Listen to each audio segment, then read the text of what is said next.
She had been told to expect cruelty. A young Japanese nurse, barely 20 years old, sat on a wooden bench inside a makeshift medical station, her uniform torn, her sleeve bloodied. The air smelled of disinfectant and damp canvas. Across from her, an American medic bent carefully over her arm, winding a clean white bandage with deliberate care. His hands were steady, his voice quiet, as if he were tending to his own sister. She could not understand the words he spoke, but she understood the tone. Not hatred, not triumph, but something she had not expected at all, gentleness. Around her, other women sat with steaming bowls of stew, eating more in a single meal than they had in days. Some were given new uniforms, washed and folded, while others had their wounds cleaned.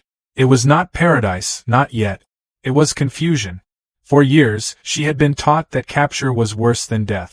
Bushido, the ancient code of the warrior, had filtered down from the samurai into the veins of soldiers and auxiliaries alike. To surrender was to dishonor one's family, one's ancestors, one's emperor. The shame was supposed to be unbearable. She had whispered the oath herself, during training, better to die than be taken. Every woman here had. They believed surrender would lead to humiliation, starvation, or torture so cruel that death would seem a mercy. That was what their commanders had promised. That was what their families expected.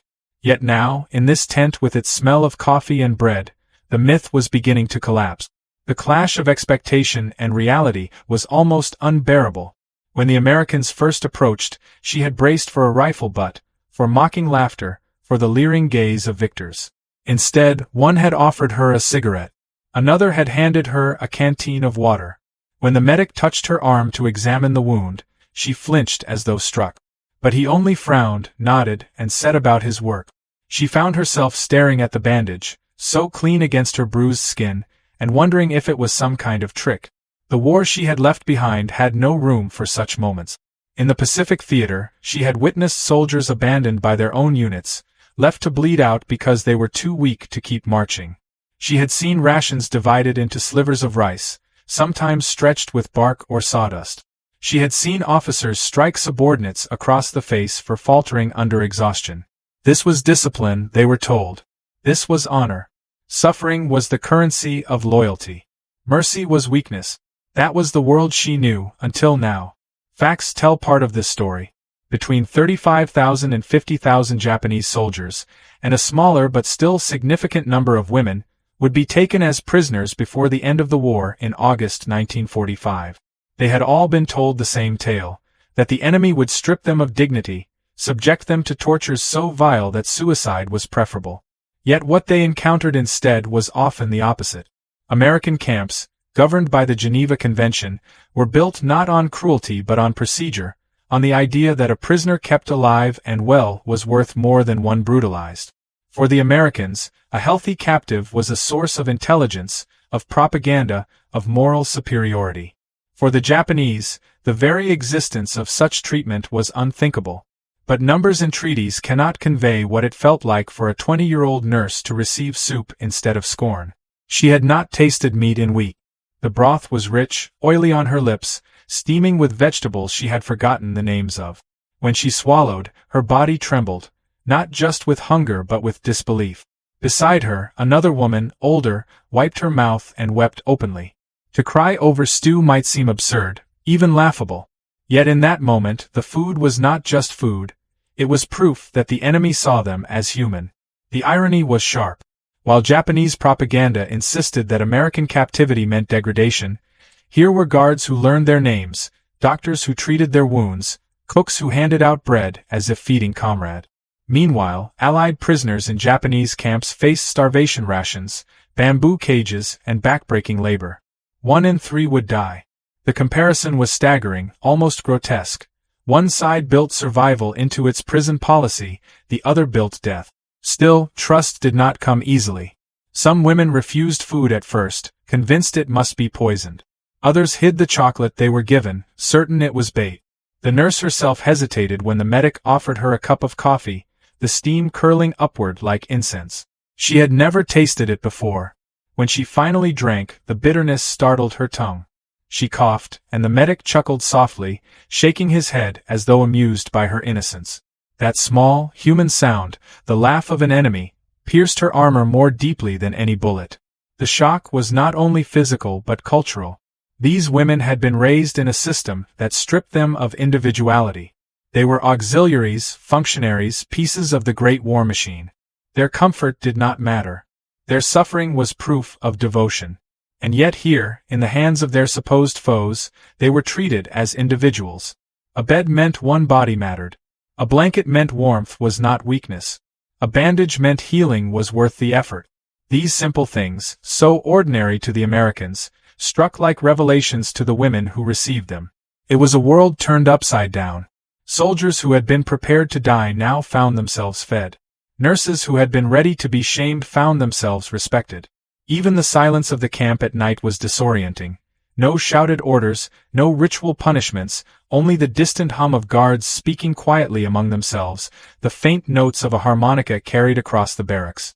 Some women lay awake, staring at the ceiling, wondering if they had stepped not into captivity but into some strange dream. There was fear, yes, but also the first sparks of something far more dangerous: curiosity. If the Americans were not monsters, what else had been a lie? If capture was not dishonor, what then was honor? These questions began to ripple silently through the group, whispered in the dark, scribbled in letters home when aloud. For the nurse, the moment came when she was handed not just food, not just bandages, but a pencil and a sheet of paper. She was told she could write to her family. She stared at the page for a long time. She had been told such a thing was impossible, that the enemy would never allow words to travel freely. Yet here it was, the blank paper waiting. She wrote, "Mother, I am alive. They feed me. They treat me kindly. I do not understand this war anymore." That letter, like so many others, would be intercepted by Japanese intelligence. Its contents would trouble those who read it. How could paradise exist inside a prison? How could dignity bloom behind barbed wire? She did not know it yet, but this was only the beginning. The bandage on her arm was not just cloth. It was a thread unraveling an entire belief system, one that would leave her, and her nation, facing questions far more painful than any wound. The first morning in the camp felt like stepping into another universe. The women awoke not to shouted orders or the clatter of boots, but to the faint smell of bacon drifting through the barrack. The air was cool, the light soft through the slats of the wooden walls, and for a moment they lay still, half convinced it was some trick of the senses. Then came the call for breakfast, not barked in anger but spoken with steady routine. They shuffled uncertainly into line, their steps hesitant, as though expecting at any moment the illusion to collapse. Instead, they were handed trays laden with eggs, bread, and steaming mugs of coffee. Some women stared, frozen. One whispered that it must be a test. But when they watched the American guards sit down with their own plates, eating the same food without hesitation, suspicion began to erode. The young nurse lifted her fork with trembling fingers. She had known hunger so sharp it gnawed at her bones. Now, with the first bite, her body jolted awake. The richness of yolk on her tongue, the warmth of bread soft against her teeth, these sensations were almost violent in their novelty. Tears stung her eyes. Around her, others devoured the food with quiet desperation, their dignity battling their hunger. One woman laughed suddenly, a sound edged with hysteria, and covered her mouth in shame. Yet no guard shouted, no punishment fell. The guards only glanced over with mild curiosity, as though laughter, even here, was permissible. The beds themselves were revelations. Wooden frames, thin mattresses, real blankets. After months of sleeping on dirt floors or bamboo mats, the act of lying down on something soft felt indecent, as though comfort itself were a betrayal. The nurse sat on the edge of her bed, gripping the blanket as though it might vanish. For the first time since leaving home, she had an object that was hers alone. That blanket became a symbol, not just of warmth, but of worth. The camp was not luxurious by any means. Barbed wire still coiled along its borders, guards still stood watch with rifles. Yet the atmosphere pulsed with a strange contradiction, captivity laced with kindness. In the afternoons, the women were offered work assignments, voluntary, not forced. Some chose to help in the kitchens, learning how Americans baked bread with yeast instead of rice flour. Others swept the grounds or tended to gardens. One day, the nurse was handed a small packet of seeds, and when she asked why, the guard gestured toward a patch of earth and said something she did not understand, But the meaning was clear enough: grow something. To a woman trained to patch wounds and administer morphine, the thought of coaxing life from soil felt foreign. Yet her fingers trembled not with fear but with a strange excitement. Letters were another astonishment. The prisoners were told they could write home. Skepticism was immediate. Surely these letters would never reach Japan. But when they were given paper and pencils, the women sat in silence, staring at the blank sheet. Slowly, words spilled onto the page. One wrote of the meals, another of the warmth of her bed, another of the bandages changed by American doctors. Their voices, once silenced by the weight of Bushido, now found expression in ink. Those letters would later pass through censors, eventually landing in the hands of Japanese authorities, who found themselves reading testimonies that directly contradicted their own propaganda. In the evenings, there was time for recreation. The guards provided books, some in English, some translated into simple Japanese. There were musical instruments too, harmonicas, even a piano in one camp. One evening, the nurse sat outside as a fellow prisoner played a hesitant melody, the notes drifting across the compound. She closed her eyes, hearing not victory songs or military marches, but something tender, almost childlike. It was music for the sake of beauty alone. In her world, beauty had always been suspect, a distraction from duty. Here, it was permitted. The irony was thick enough to taste. While these women adjusted to 3 meals a day, their families back in Japan survived on rations so thin that children gnawed on bark to dull their hunger.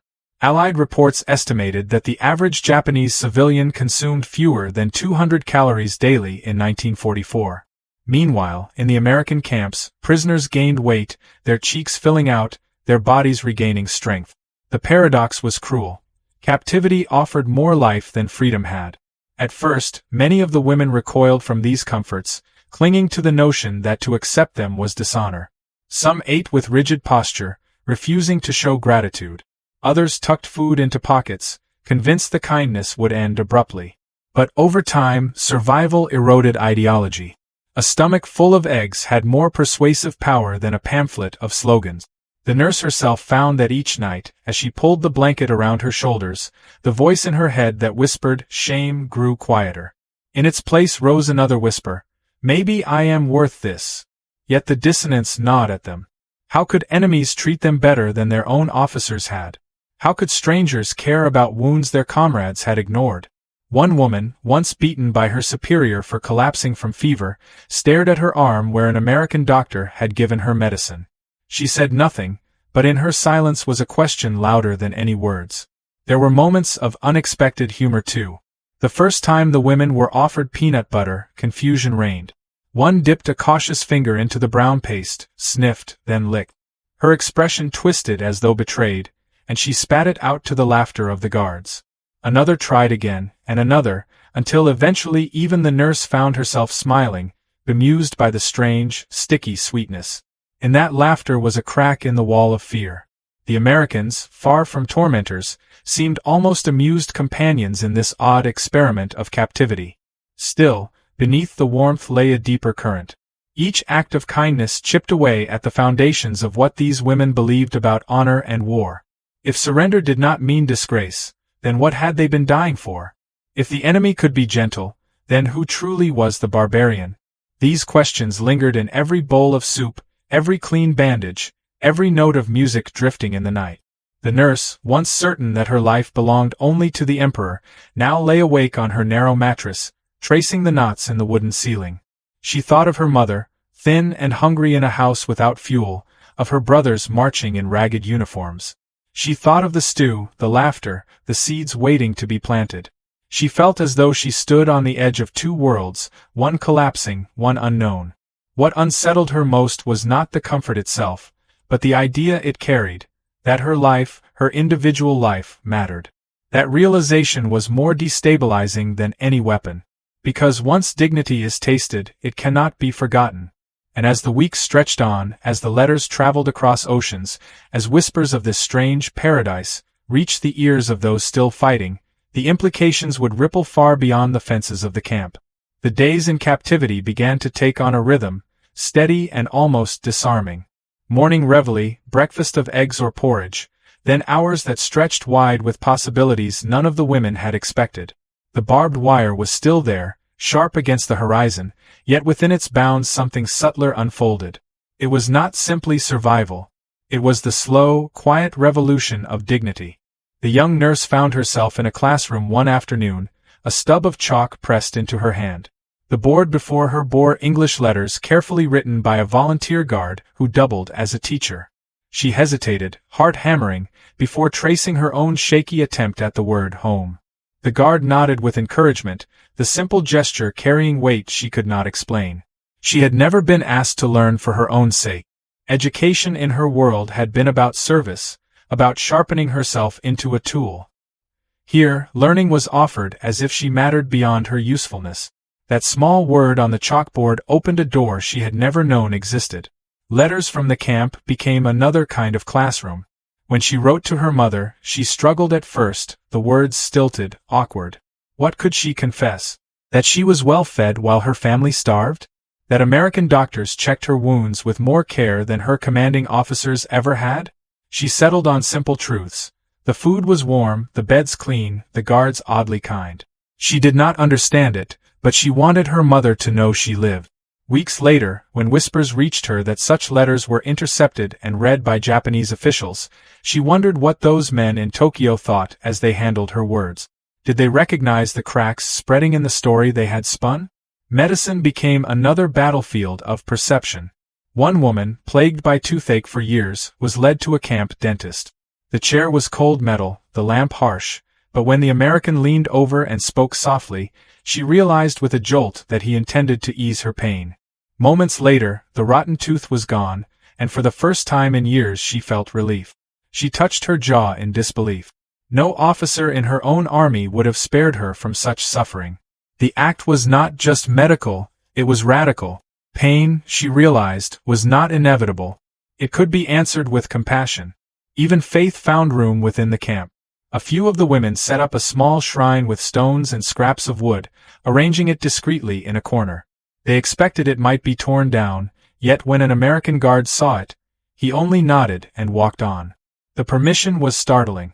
To practice devotion without scrutiny felt like inhaling after years underwater. Others attended informal gatherings where Christian chaplains offered words of comfort, not with force, but with the strange, unpressured gentleness that left them unsettled. Choice itself was foreign. The Empire had demanded worship, the Americans allowed it. Music, too, slipped into their lives like contraband joy. On quiet nights, the sound of a harmonica drifted over the compound, played by a guard or sometimes by a prisoner who had learned from him. The notes were clumsy, but they carried warmth. The nurse would sit on her bunk, eyes closed, imagining a world beyond war. Music had always been about ceremony or command. Here, it existed for beauty alone, a reminder that there was more to life than orders shouted through megaphones. With every day, the contrast deepened. Allied prisoners in Japanese camps were being worked to exhaustion in mines and jungles, their bodies wasting, their spirits crushed. Reports estimated 1 in 3 would die before liberation. Yet here, the Japanese women's cheeks filled, their strength returned, their laughter reemerged. The dissonance was unbearable. They had been told Americans were demons, yet demons did not provide sewing kits or books or blankets against the cold. Each kindness was a blow against the wall of fear, and that wall was beginning to crumble. The revolution was not loud. It came in glances, in quiet confessions, in the way the women began to carry themselves. The nurse noticed that she no longer hunched with shame when guards passed. Instead, she met their eyes cautiously, acknowledging humanity across the divide. Another woman who had once hidden her food began to eat openly, no longer fearing it would be snatched away. Small changes, almost invisible, yet together they formed something monumental. Still, shame lingered. Some women whispered at night that they could never face their families, that surrender was unforgivable no matter how they were treated. One even considered ending her life within the camp, so heavy was the burden of dishonor. Yet it was another prisoner who stopped her, gripping her hands tightly and whispering, "If the enemy values our lives, why do we not?"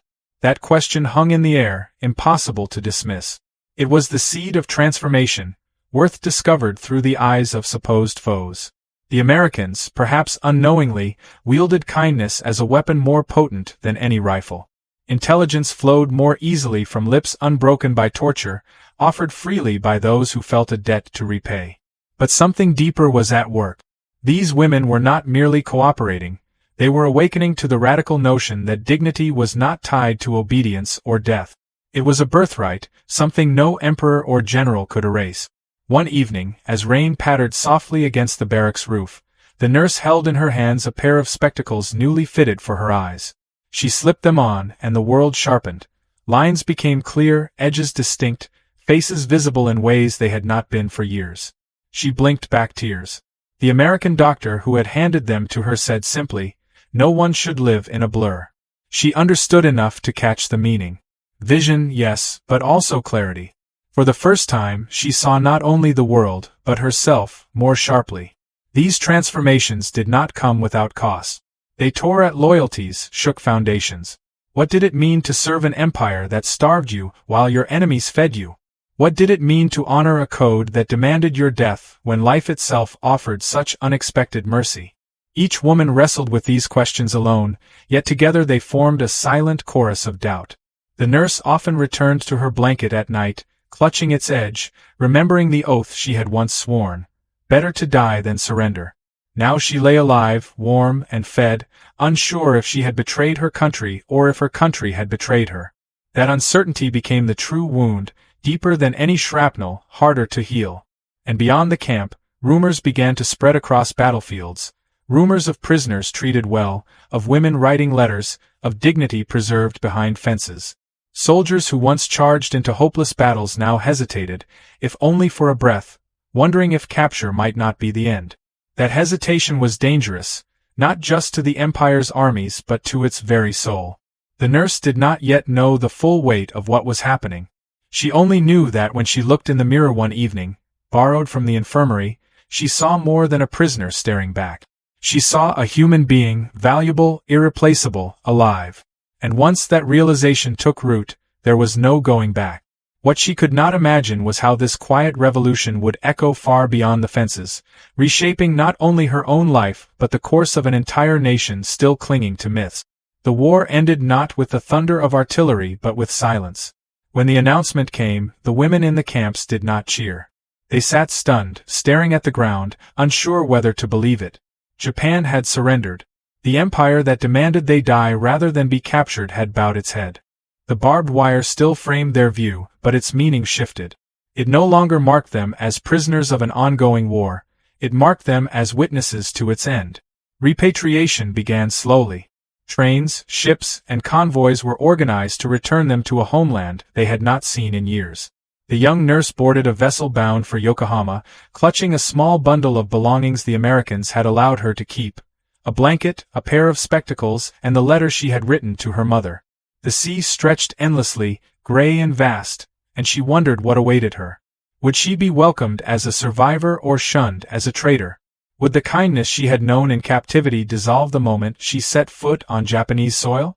The Japan she returned to was unrecognizable. Cities reduced to rubble, families starving, children hollow-eyed with hunger. Her home was gone, her mother thinner than she could bear to see. Food was scarce, fuel scarcer. The people spoke in hushed voices of Hiroshima and Nagasaki, of firestorms and surrender. And yet, amid this devastation, the nurse carried memories of abundance. Hot meals, clean sheets, doctors who cared. To speak of such things felt dangerous, almost obscene, yet she could not erase them. The contrast gnawed at her. How could captivity have offered more humanity than freedom? Other women shared similar stories. They spoke quietly, in corners and whispers, about American guards who remembered their names, about nights filled with music, about the first time they had been treated as individuals rather than tools of the state. Some admitted they had learned English, others confessed they had read American books.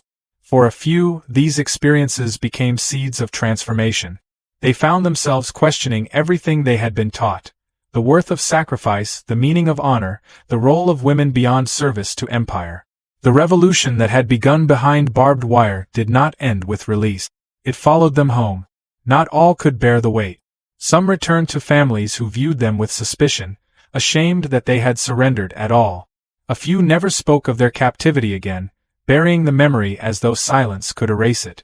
Yet others carried their testimonies into the fragile New Japan, telling neighbors that the Americans had not been demons but men, flawed yet compassionate. Their words unsettled those who had built their identity on fear of the enemy. For the occupation forces, these voices became unexpected bridges, proof that coexistence was possible. Intelligence officers later admitted that humane treatment of prisoners had reaped rewards far beyond expectations. Cooperation flowed naturally from people who felt respected. Military secrets were shared not out of fear but from a strange sense of debt, even gratitude. Some historians argued that this policy may have shortened the war by months, saving countless lives. But for the women themselves, the real legacy was not strategic. It was personal. They had glimpsed a world where dignity was not earned by suffering, but given freely. One afternoon, months after her return, the nurse sat with her mother in the ruins of their home. They boiled weeds for soup, the broth thin and bitter. Her mother asked softly about the camp, her eyes avoiding her daughter's face. The nurse hesitated, then described the meals, the beds, the letters. She spoke of spectacles placed on her nose by an American doctor, of the moment she saw clearly for the first time in years. Her mother wept quietly, not from shame but from relief. "At least," she whispered, "someone remembered you were human." The irony was unbearable. The Empire had promised glory and delivered starvation. The enemy had promised nothing and delivered kindness. It was as though the world itself had flipped upside down. The women who lived through this paradox could never see war the same way again. Some became advocates for peace, their voices small but insistent in a society struggling to rebuild. Others carried their memories silently, letting them shape the way they raised children, teaching them that compassion could be stronger than cruelty. Even decades later, when historians interviewed former female prisoners, their words carried the same astonishment. One recalled, "They gave me chocolate and I did not believe it was real. I thought it must be a trick. But then I saw the guard eat the same piece. That moment changed me. If the enemy could share chocolate, what else could the world share?" Another said, "I learned English in the camp. I still speak it. Sometimes I dream in it." These testimonies, fragile yet powerful, formed a mosaic of experiences that defied the simple narratives of propaganda. The quiet revolution of dignity did not topple governments, but it shifted lives. It showed that even in the darkest war, kindness could fracture the hardest ideology. The nurse, who once believed her only worth was in service to the emperor, now knew otherwise. She had been valued by strangers. She had been treated as if her pain mattered, as if her hunger deserved relief, as if her vision deserved clarity. That knowledge was indelible. It could not be taken back. The Americans may not have intended to spark transformation. Their policies were pragmatic, rooted in Geneva Convention obligations and strategic thinking. Yet the unintended consequence was a revelation, that humane treatment could win battles no bomb ever could. The Empire's command had demanded death before dishonor. The Americans had shown that life, preserved with dignity, could be more powerful. The nurse carried these truths quietly, yet they colored everything. When she walked through ruined streets, when she watched occupation soldiers hand out rations to children, when she held her mother's hand at night, she remembered the camp not as a prison but as a strange, paradoxical paradise. Not paradise of luxury, but paradise of humanity, of discovering worth where she least expected it. And so, the story of these women does not end at the barbed wire. It lingers in the silence of their memories, in the subtle changes they brought to their families, in the testimony they left behind. It lingers in the simple objects they carried home, spectacles, letters, blankets, that became symbols of a truth larger than war. For in the end, the greatest shock was not that the Americans had treated them kindly. It was that kindness itself could survive a world devoted to destruction. That dignity could bloom in captivity. That even enemies could remind you of your humanity. And as whispers of these experiences spread, first through families, then through villages, then across oceans, they carried with them a question that unsettled victors and vanquished alike. If paradise could exist inside a prison, what did that say about the world outside?